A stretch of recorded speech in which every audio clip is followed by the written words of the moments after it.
दोस्तों आज की इस वीडियो में मैं दिखाऊंगा कि माही मनीषा का कॉल रिकॉर्डिंग हुआ सोशल मीडिया पर बहुत तेजी से हो रहा है वायरल। जी हाँ दोस्तों, शायद सुना खेसारी लाल यादव का उड़ा दिया हो। दोस्तों पूरा वीडियो में आपको दिखाऊंगा इसका पीछे का कारण क्या है।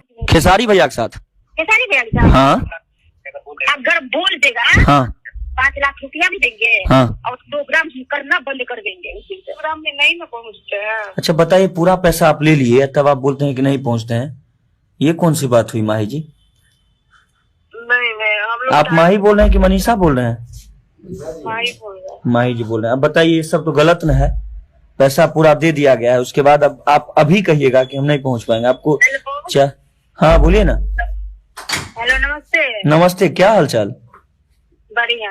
अब बताइए, ये सब गलत बात है ना। कल्लू जी भी आ रहे हैं सब कोई। ये गलत बात नहीं है, ये गलत देखिए। हम ऐसे नहीं, क्या होता मार्केट खराब होता है, ठीक है। आप क्या? मार्केट खराब करने का ये सोच रहे हैं। अच्छा, इसमें मार्केट क्या खराब करने की बात